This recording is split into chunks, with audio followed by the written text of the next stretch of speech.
Hey, this is a little tea with Tasha. I've been getting a lot of positive feedback and I'm really excited. And somebody asked, post more videos. And, I can just share what I can share when I can. And had a little break at work. So I said, let me pop in and, share a little something that was on my mind. So I know people are, somewhat apprehensive about internet dating or, meeting men. But I just want to say this: the pathway to marriage is dating. That's just what it is. Like, you're not going to just miraculously go from being a single woman to being a married woman in an instant. And part of the process of dating is you're getting to knowing people, getting information, figuring out what you like, what you want, and figuring out, who this person is. And so you do this because if you can develop the discipline to date the way that you should, cutting people off and not tolerating different behaviors, then what that's going to translate into is the discipline to actually be married, right? So say you're dating and you can't express yourself in a healthy way.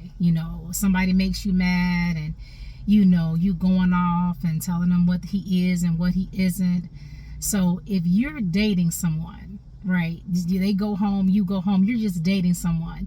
If someone that you care about, you care about, and they can get under your skin and get you going off, how do you think that that's going to translate into marriage? So this is what it looks like. You're dating somebody, they get you upset, make you mad, you going off. If you can get to marriage, this is what it looks like when you're married. You're in the house screaming, fighting, carrying on because you can't control yourself, right? So if we can't control ourselves in dating, you are not going to be able to control yourself in marriage, because marriage is intense. Like, it's not some destination, like the wedding, the ring, the Instagram, all that. Girl, please. The wedding, the marriage is intense. It's going to require a lot. It's some discipline, some patience. You're going to have to seek God. You're going to have to be praying for your husband on a very regular basis. So if you have like no patience for dating, girl, you don't have no patience to be married, because it's a lot, especially if you want to be, happily married. It's you're going to have to have responsibilities in the house, what we gonna have for dinner every day, because dinner is coming every day. Every day is coming. If you're a single woman and you pick you something up to eat, man, now you got to pick up something for everybody to eat. It's a lot. So if you don't have the discipline to date, you're not going to have that discipline to be married. You're not going to have the wherewithal. If people can irritate you and you going off and this, that, and the third, that is what it is. Like, it just is. So I would say, this is where the practice is. This is where we practice who we're going to be later. Right now, how we behave, how you respond to conflict, how you resolve conflict. That's like the number one issue, or the number one thing that's either going to make or break your relationship. If you can't resolve conflict, your marriage will not survive. Your relationships will not survive, because there's only one way. Conflict will arise from the most crazy situations. And when you get married, I would say within 30 days you're gonna have like a test. Something's gonna happen within 30 days, usually within 10, but 30 days something's gonna happen that's gonna test the marriage, because the enemy, he doesn't want marriage, and so he's gonna test it. Hey, you want to cause yourself these things, husband and wife? Let's see if this can stick. And if you haven't developed some patience and a relationship with God and a prayer life, you will be divorced in a year. You would just be divorced in a year, or you'll be going nuts, miserable and just angry. And I mean, it would just upset your whole life. So it's best to, develop some discipline now, develop some boundaries and some structure, and set a standard for what it is that you want. Because the better that you can set the standard now, the easier you'll be able to set it when you're married. Like, when you're dating, you need to be able to speak how you feel in a caring, loving way without cutting people down. I always say, don't tear down your own tree. This is your tree. Do not tear it down. Learning how to communicate healthy, learning how to set those boundaries and learning how to set them and stand on business, right? So if I say that this irritates me, or that this is what, is required, you got to stand on it, and you got to be willing to walk away when it doesn't, happen. Because what happens when we settle, unfortunately, if you're settling on, well, okay, I guess he's good enough, I'll, deal with him or whatever, you're always going to get less than what you settle for. So if you settle for a man that's not consistent, he's giving you a tidbit of what it's going to be, but it's going to get greater later. He's going to be even more inconsistent because he's testing you to see what you're going to tolerate. And if you tolerate it, okay, so it's more where that came from. And that's why you can't go back and forth with a man. Because once you set the standard of it's okay to not call or not be consistent, that's the introduction to future behavior. And once he tests the boundary of you'll take it, then you will take it. And you're going to take it because you've already set the standard. Like, he's making a notebook of, okay, I can disappear for 3 days. And so if he disappears for 3 days and then he reappears and wants to act like nothing happened, he have all these excuses, and you accept him back, right, the first time, and it happens again. The second time it happens, if there is no pain and consequences involved, then you have accepted the behavior. And this is part of the behavior that's going to happen. Now, whether it be he comes back, he's inconsistent and he may apologize, whatever road he has to go down to get back into whatever, he's going to do it. But now this is acceptable behavior. And say you curse him out or you fussing or whatever, fussing at people is not a consequence. It's not. It's just you letting off steam. Going off on him, reading him his rights, whatever you want to call it. It's just you letting off steam. That's not pain necessarily for men. That's just you saying what you're saying because they listen to it as long as they get what they want in the end. Okay, that's my consequence. That's my pain to listen to her fuss, and I'll listen to it. And then he'll go back to doing what he wants to do because that was the consequence, or that was the result of his behavior. So when you're setting your standards, if you want a happy, healthy relationship, set them now. Set your boundaries now. And you have to learn how to set the boundary, stand on business. You mean what you say, period. And so, because he's going to test to see what he can and cannot do. Just because this is how it is, you have to stand on business when you say something. Mean what you say. And the more you can practice that, the further you can get to where you want to be. You need to practice standing on it and not tolerating it, because like I say, it's more where it came from. And a good man is going to be consistent, because a good man wants you to trust him.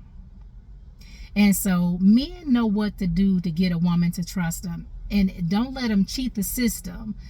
A good man is going to be transparent because he knows transparency leads to trust. Letting you know where he at, what are you doing, who he with, not on any games, not playing, not disappearing, because if he is disappearing and doing that kind of thing, he's entertaining somebody else. And he's shuffling it and shuffling women, like, okay, I'm gonna deal with this one for a little bit, then that one, it's not your turn, I'm gonna come back. Like, no, the first time you get inconsistency, address it.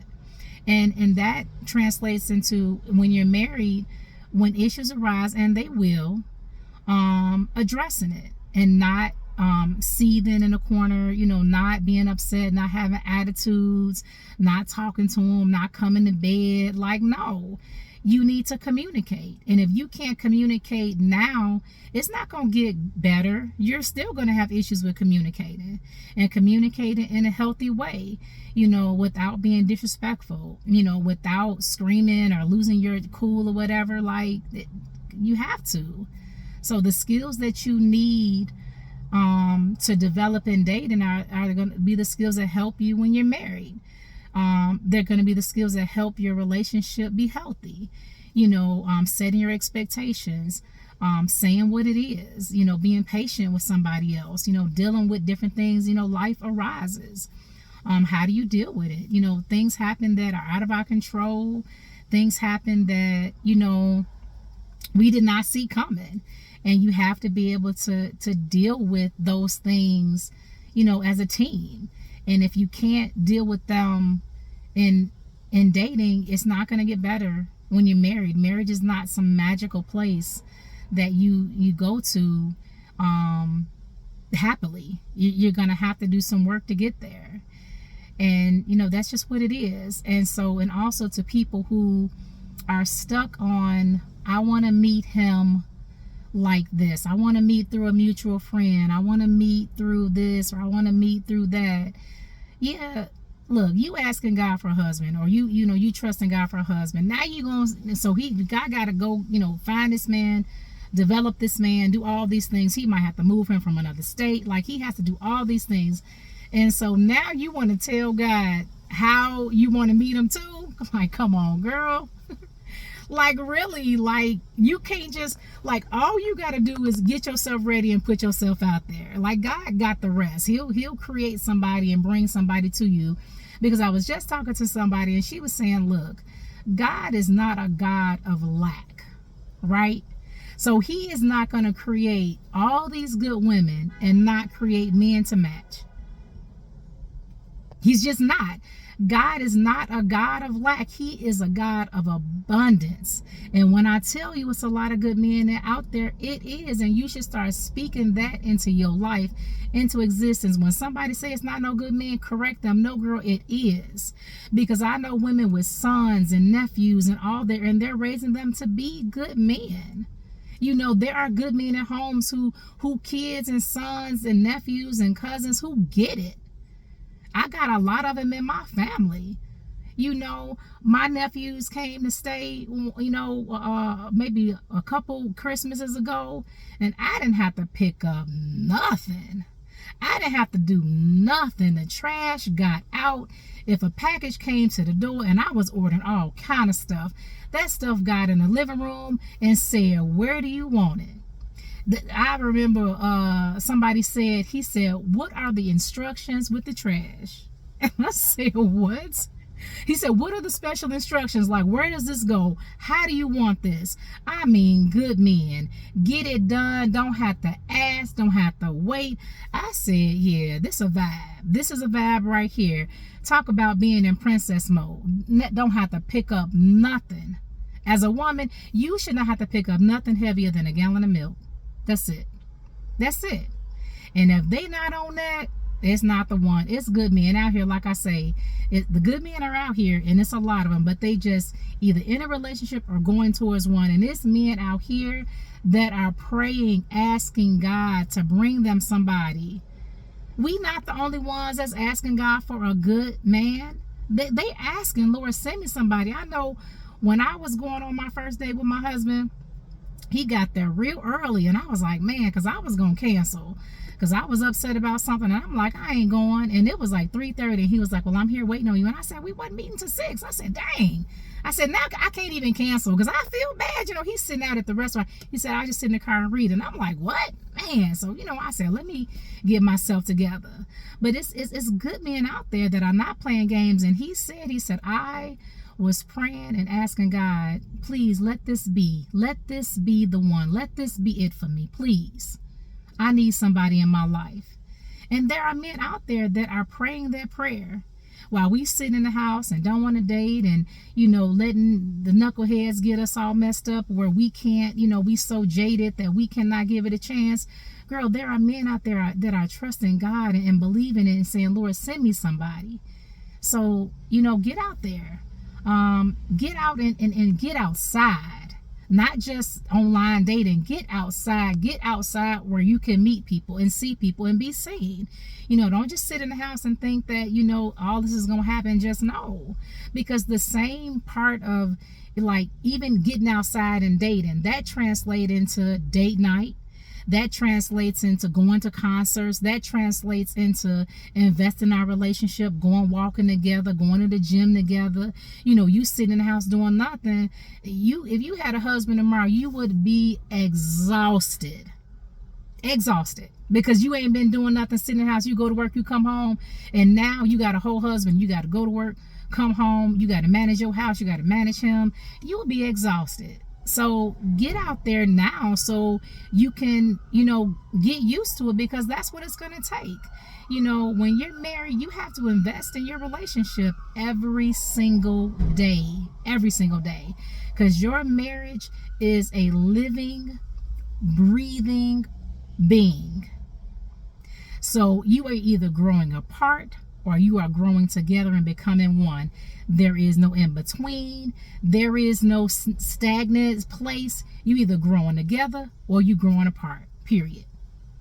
And if you grow too far apart, then you're opening doors for the enemy to come in and do some work.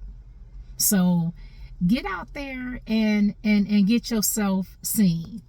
Just go places and meet people and smile when you out, because that's friendly behavior. Somebody might walk up and say something or interact because they feel comfortable. Men, they don't know, if you say something to them, you gonna snap and go off, and who you talking to, and they don't know. But if you smile, they're more likely to say something. But like I say, get out there. Start practicing some of these habits that it's going to require to be married. Start practicing just some of these habits. If you want a husband, you're going to have a date night. That is going to have to be critical. You're going to have to be able to get out and enjoy yourself, because those are the things that reminds you how much you care about him. Like when you go out and you getting dressed up nice and he smell good, look good, he got his outfit on, and you like, oh yeah, I like him. Yeah, I remember that. Sitting across the table and that smile, and you're like, yeah, I remember that. That's what date night is for you to continue to date each other, and that's the time where you should be having the most fun. Don't let all the single people have all the fun. The married people should be having more fun, because you here. Make your plans, take your trips, do your things, small, big, however in between, make it work. Go downtown and have a good time. Invest in your relationship, but start investing in yourself right now, because you are the change in your life that you need. You are it. Your life is not going to change if you don't change it. Get out there and, man, live your life. Start doing things for yourself, by yourself, and because once you're on the other side of things, you won't have as much of an opportunity to do those things as when you were single.